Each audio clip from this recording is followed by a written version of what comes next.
Well, it is great to be back.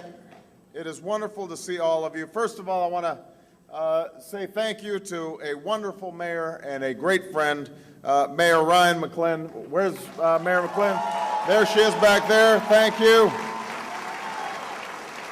To State Representative Clayton Luckey. There he is. To the principal of Stebbins High School, Ron Flory.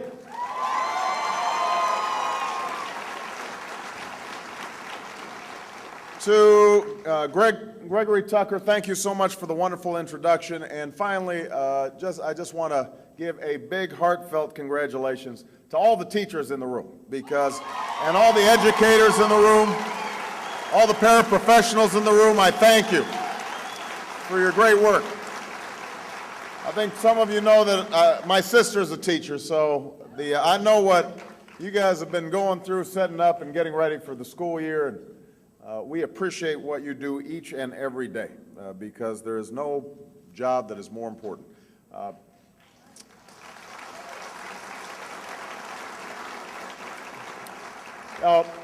Yesterday was a special day around my house. It was back to school day for my girls. We started a little bit late. Sasha started second grade, and Malia began fifth grade. And I know Malia was really embarrassed when I walked her to the classroom. She had her locker with a combination lock for the first time, and she had gone early to practice, and I hear her daddy's coming with her to class. But I went anyway because she is daddy's girl and will remain daddy's girl until she's about 30.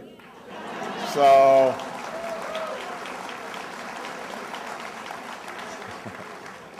and, seeing them back at school was a reminder not only that another year had passed and that they're growing up a little faster than I'd sometimes like. I was in Indiana, and there was a woman there who raised her hand during a town hall meeting, said she was a fifth grade teacher. So I said, well, can you give me some tips? What's going to happen in fifth grade? And she said, boys. And that wasn't the answer I was looking for. So I explained that one of the benefits of running for president is we have Secret Service around her at all times. And they carry guns with them.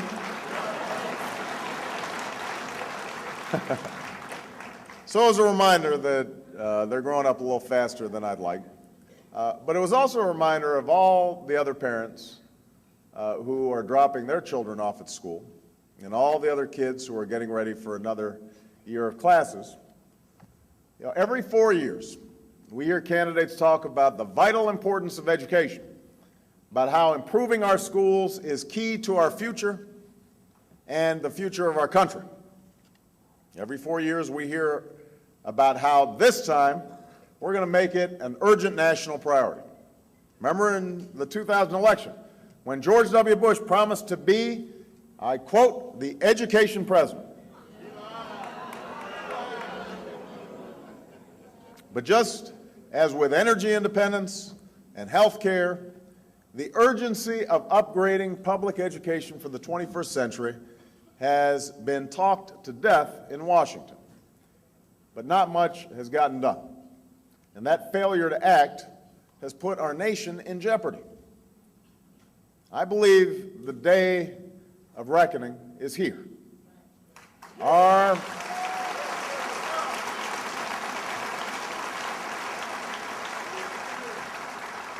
children and our country can't afford 4 more years of neglect and indifference. At this defining moment in our history, America faces few more urgent challenges than preparing our children to compete in a global economy. The decisions our leaders make about education in the coming years will shape our future for generations to come. They will help determine not only whether our children have the chance to fulfill their God-given potential, or whether our workers have the chance to build a better life for their families, but whether we as a nation will remain in the 21st century the kind of global economic leader that we were in the 20th century. And the rising importance of education reflects the new demands of our new world. In recent decades, revolutions in communications and information technology have broken down barriers that once kept countries and markets apart, creating a single global economy that's more integrated and interconnected than ever before.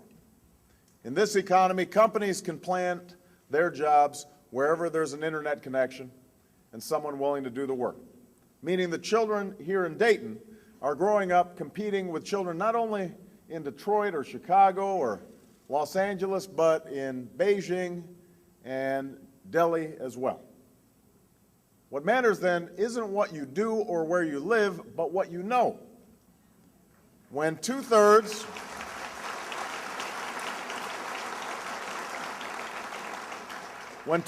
of all new jobs require a higher education or advanced training, knowledge is the most valuable skill you can sell. It's not only a pathway to opportunity, but it's a prerequisite for opportunity. Without a good preschool education, our children are less likely to keep up with their peers. Without a high school diploma, you're likely to make about 3 times less than a college graduate. And without a college degree or industry certification, it's harder and harder to find a job that can help you support your family and keep up with rising costs. It's not just that a world-class education is essential for workers to compete and win, it's that an educated workforce is essential for America to compete and win.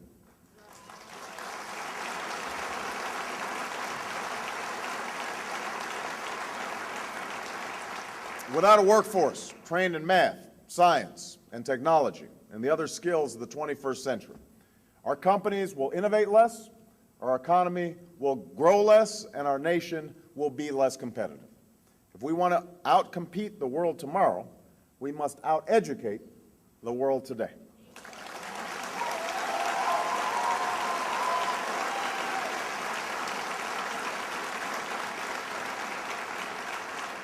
Let me be more specific. If we want to keep building the cars of the future here in America, then we can't afford to see the number of PhDs in engineering climbing in China, South Korea, and Japan, even as it's dropped here in the United States.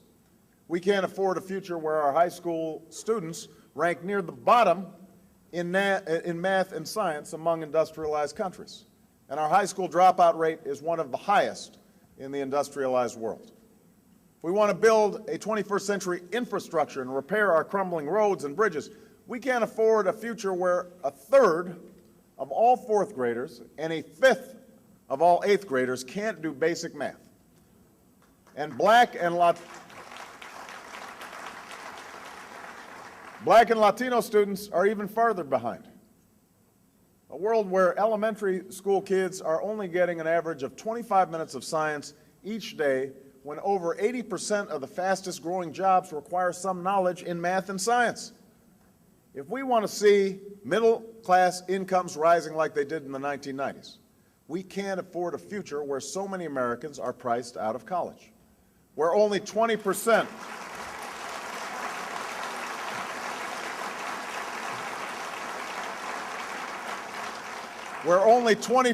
of our students are prepared to take college-level English, math, and science, where millions of jobs are going unfilled because Americans don't have the skills to work them, and where barely 1 in 10 low-income students will ever get their college degree. That kind of future is economically untenable for America. It is morally unacceptable for our children, and it is not who we are as a nation. And that's one of the reasons I'm running for President of the United States of America.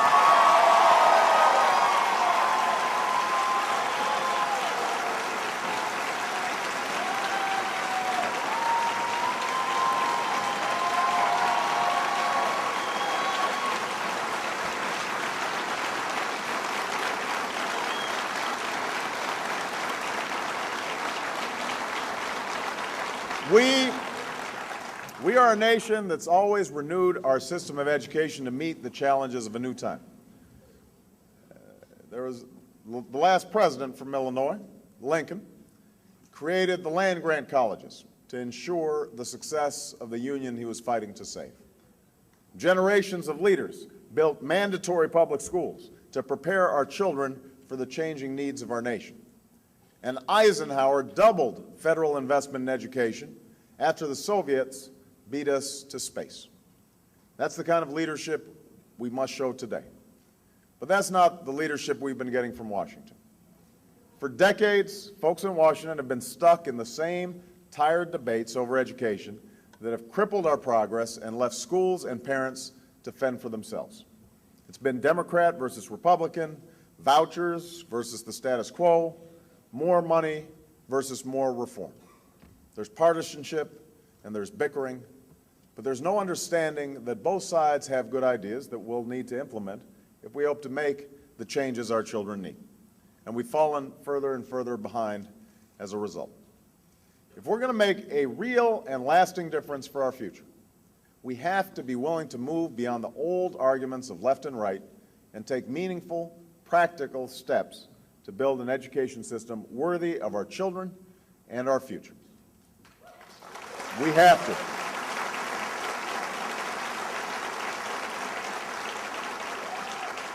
Now, in the past few weeks, my opponent, John McCain, has taken to talking about the need for change and reform in Washington, where he has been part of the scene for about 3 decades. And this is important to understand. In those 3 decades, he has not done one thing to truly improve the quality of public education in our country. Not one real proposal or a law or initiative. Nothing. Instead, he marched with the ideologues in his party in opposing efforts to hire more teachers and expand Head Start and make college more affordable. You don't reform our schools by opposing efforts to fully fund No Child Left Behind.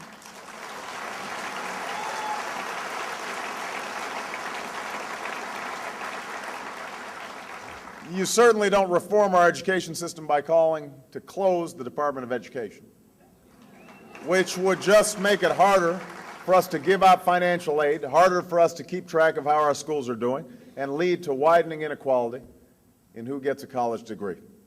That's not my idea of reform. That's not my idea of change.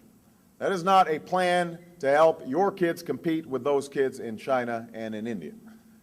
After 3 decades of indifference on education, do you really believe that John McCain is going to suddenly make a difference now? John McCain doesn't get it. He doesn't understand that our success as a nation depends on our success in education and our success in public education. That's something I do understand.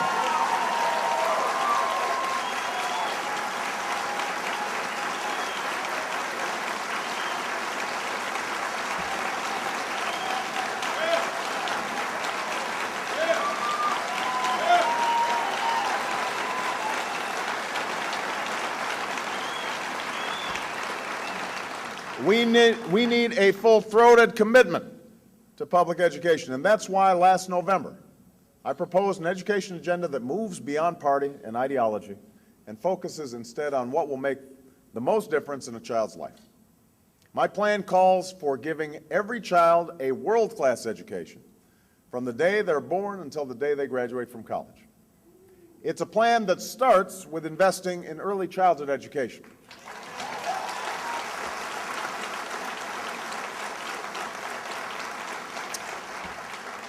Because we know that children in these programs are more likely to score higher in reading and math, and because they start school prepared, they are able to keep up. They don't fall behind. They are more likely to graduate high school and attend college. They're more likely to hold a job and earn more in that job.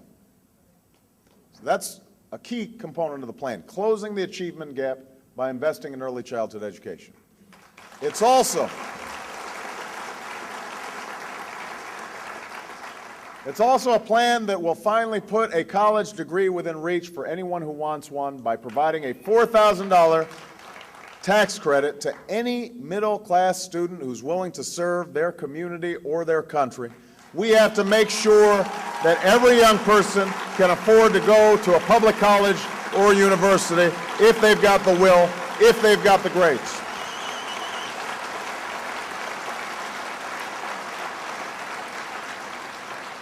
Now, part of the plan also calls for fixing the broken promises of No Child Left Behind.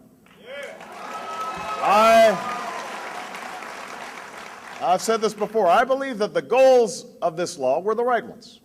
We all want high standards. We all want a world-class education. We all want highly qualified teachers in the classroom. Making a promise to educate every child with an excellent teacher is right. Closing the achievement gap that exists in too many cities and rural areas is right. More accountability is right. Higher standards are right. But I'll tell you what's wrong with No Child Left Behind. Forcing our teachers, our principals, and our schools to accomplish all of this without the resources they need is wrong.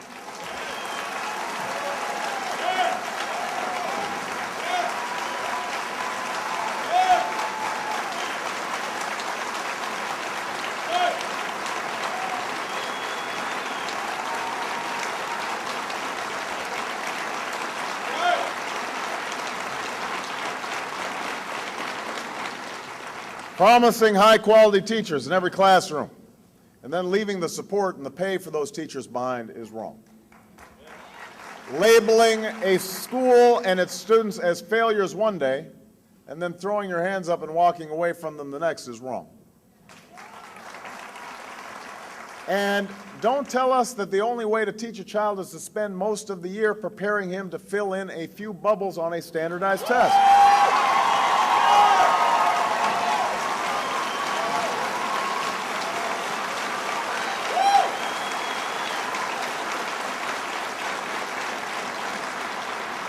I don't want teachers teaching to the test. I don't want them uninspired, and I don't want our students uninspired. So what I've said is we will measure and hold accountable performance, but let's help our teachers and our principals develop a curriculum and assessments that teach our children to become not just good test takers. We need assessments that can improve achievement by including the kinds of research and scientific investigation and problem solving that our children will need to compete in the 21st century knowledge economy, and we have to make sure that subjects like art and music are not being crowded out of the curriculum, and that's what we will do when I'm President of the United States.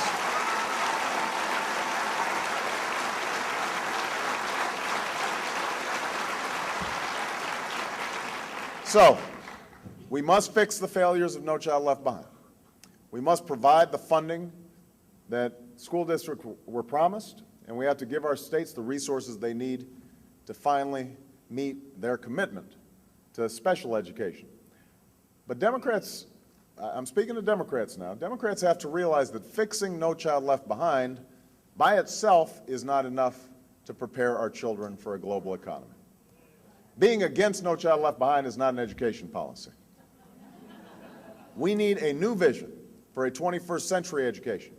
One where we aren't just supporting existing schools, but spurring innovation, where we're not just investing more money, but demanding more reform, where parents take responsibility for their children's success, where our schools and our government are accountable for results, where we're recruiting, retraining, and rewarding an army of new teachers, and where students are excited to learn because they're attending schools of the future, where we expect all our children not only to graduate from high school, but to graduate college and get a good paying job. So that's the vision that we have to work towards. And it's time to ask ourselves why other countries are outperforming us in education. Because it's not that their kids are smarter than ours, it's that they're being smarter about how to educate their kids. They're spending less time teaching things that don't matter and more time teaching things that do. Their students, hear me now, their students are spending more time in school, and they're setting higher expectations. That's what we need to be doing, because America isn't a country that accepts second place. We don't accept second place or third place or 19th place. When I'm president, we'll fight to make sure we're once again first in the world when it comes to high school graduation rates.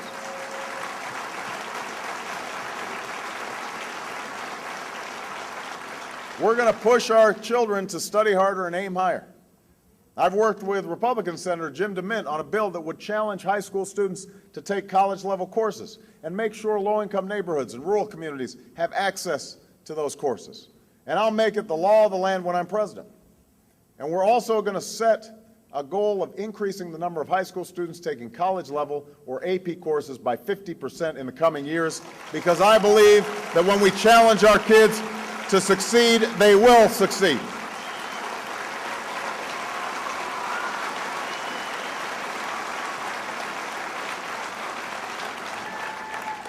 You know, a while back, I was talking to a close friend of mine, Arnie Duncan, who runs the Chicago public school system. And he was explaining how he'd managed to increase the number of kids taking and passing AP courses in Chicago over the last few years. And I asked him, how'd he do it? And what he said was, our kids aren't smarter than they were 3 years ago. It's just our expectations for them are higher. Well, I think it's time we raised expectations for our kids all across this country. And that's what we'll do when I'm President of the United States of America. Raise expectations and give schools the resources to meet them.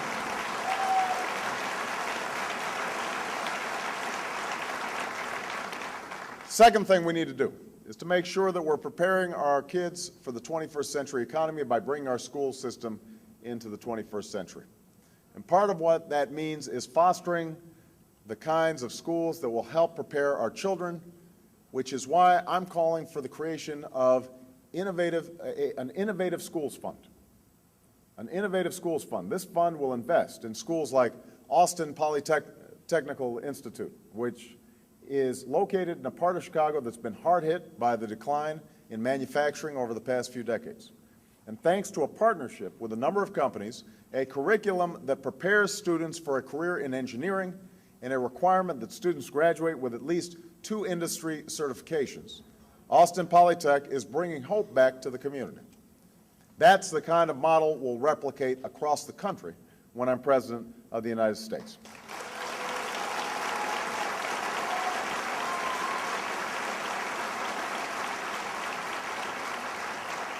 Now, giving our parents real choices about where to send their kids to school also means showing the same kind of leadership at the national level that I did in Illinois, when I passed a law to double the number of public charter schools in Chicago. Keep in mind that John McCain will say he's arguing for choice by allowing money and students to drain out of the public schools. I believe in public schools, but I also believe in fostering competition within the public schools. And that's why, as president, I'll double the funding for responsible charter schools. But I also know you've had a tough time with for-profit charter schools here in Ohio. And that's why I'll work with Governor Strickland to hold for-profit charter schools accountable. And I'll work with all our nation's governors to hold all our charter schools accountable. Charter schools that are successful will get the support they need to grow. Charters that aren't will get shut down.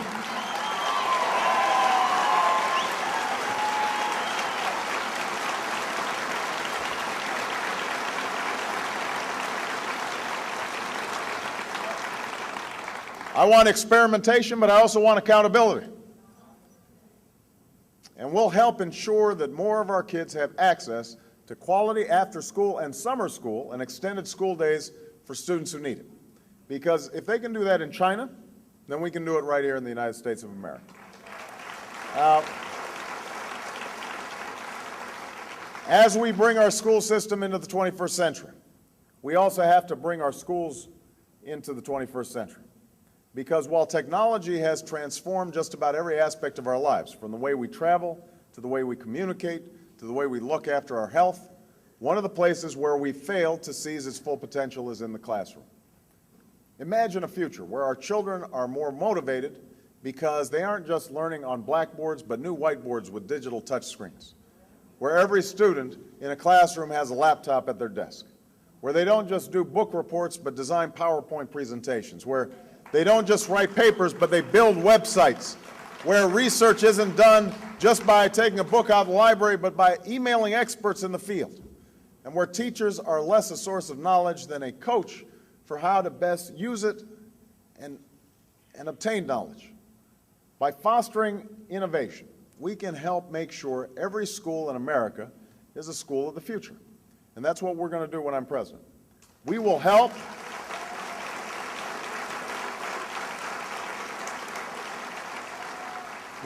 schools integrate technology into their curriculum so we can make sure public school students are fluent in the digital language of the 21st century economy.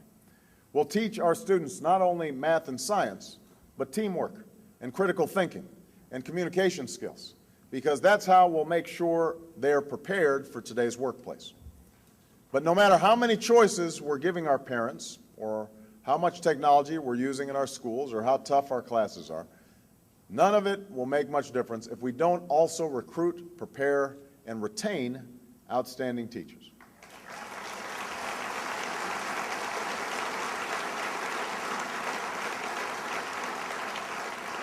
Because from the moment a child enters a school, the most important factor in their success is the person standing at the front of the classroom. And that's why I proposed last year a new service scholarship program that will recruit top talent into the profession and place these new teachers in overcrowded districts and struggling rural towns, or hard-to-staff subjects like special education in schools across the nation. To prepare these new teachers, I'll create more teacher residency programs that will build on a law I recently passed and train 30,000 high-quality teachers a year, especially in math and science.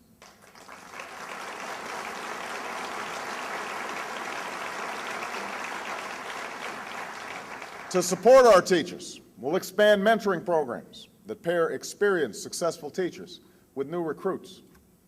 And when our teachers succeed in making a real difference in our children's lives, we should reward them for it by finding new ways to increase teachers' pay across the board, and to find ways to increase teachers' pay that are developed with teachers, not imposed on them. We can do this. From Prince George's County in Maryland to Denver, Colorado, we're seeing teachers and school boards coming together to design performance pay plans. So yes, we must give every teacher the tools they need to be successful. We also need to give every child the assurance that they'll have the teacher they need to be successful.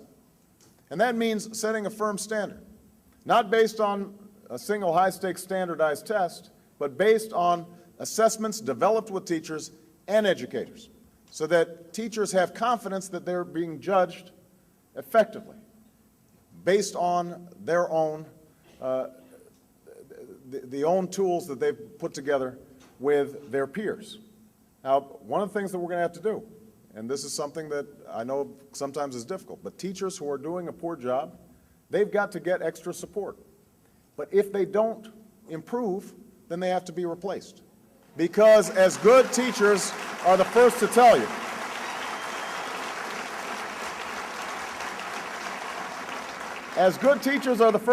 if we're going to attract the best teachers to the profession, then we can't settle for schools filled with teachers that aren't up to the job. That is just something that we're going to we have to embrace. Now, I know this sounds like a lot, but we can do it all. We can increase the number of students taking college-level courses. We can expand innovation and school choice. We can invest in the schools of tomorrow. And we can put a quality teacher in every classroom. And you know what? We can do all of this for the cost of just a few days in Iraq.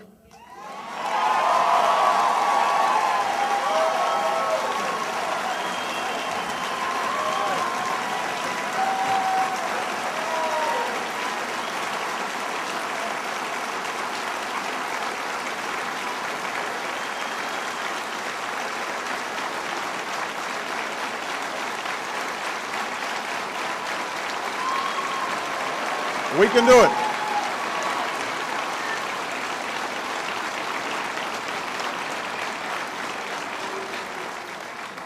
We'll pay for that cost by carefully winding down the war in Iraq, by ending no-bid contracts, by eliminating wasteful spending. So we'll make these investments, but we'll do it without mortgaging our children's future on an even larger amount of debt. We'll do it responsibly. This leads me to my final point. As president, I will lead a new era of accountability in education. But see, I don't want to just hold our teachers accountable. I want to hold our government accountable. I want you to hold me accountable.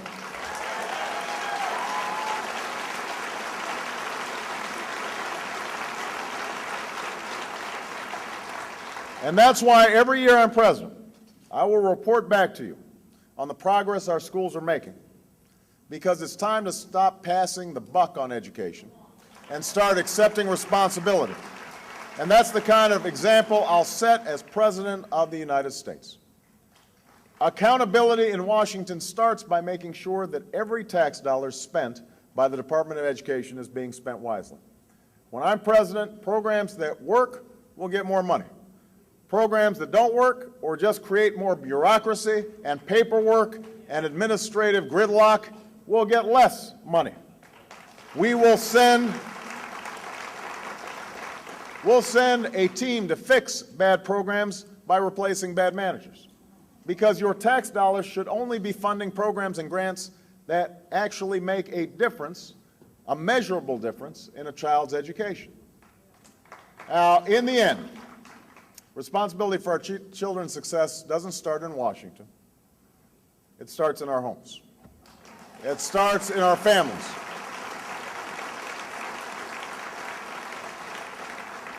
Because no education policy can replace a parent who's involved in their child's education from day one, who makes sure their children are in school on time, helps them with their homework after dinner, and attends those parent-teacher conferences.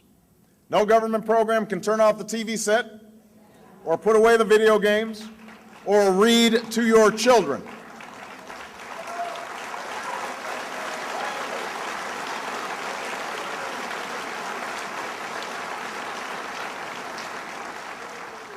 But we can help parents do a better job. That's why I'll create a parents' report card that will show you whether your kid is on the path to college. We'll help schools post student progress reports online so you can get a regular update on what kind of grades your child is getting on tests and quizzes from week to week.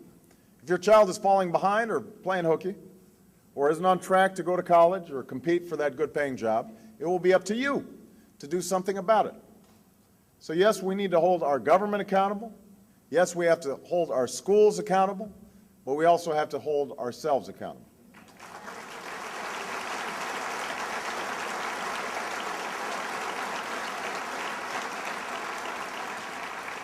You know, when I dropped my daughters off at school yesterday, I couldn't help but think about all America had done over the years to give me and my family a good education. This is a country that put my grandfather through college on the GI Bill after he left Patton's army in World War II. This is a country that drew my father, like so many immigrants, across an ocean in search of a college degree. And this is a country that let the child of a teenage mom and an absent father reach for his dreams. You see, I wasn't born with a lot of advantages, but I was given love and support and an education that put me on a pathway to success. The same was true for Michelle.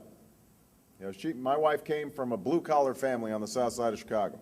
And even though her father had multiple sclerosis, he went to work every day at the local water filtration plant to support his family. And Michelle and her brother were able to go to excellent schools in Chicago. They were able to get a great college education, and they were able to reach a little further for their dreams. So I know that the only reason Michelle and I are where we are today is because this country that we love gave us the chance at an education. And the reason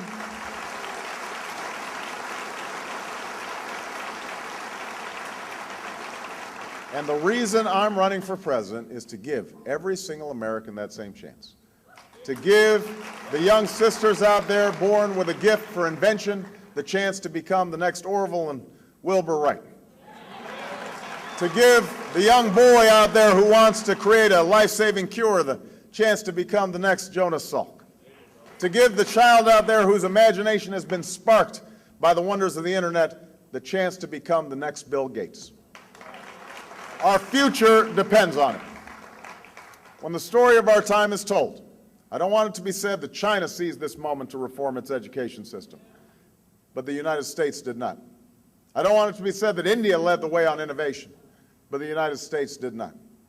I want it to be said that we rose to meet this challenge and educated our people to become the most highly skilled workers in the world, just like we've always been.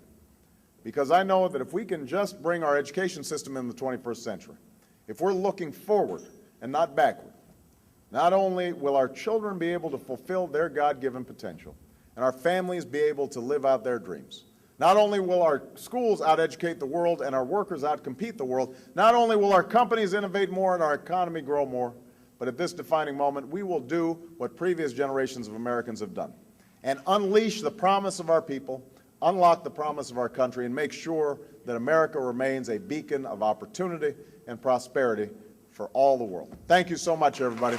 God bless you. Thank you. Thank you.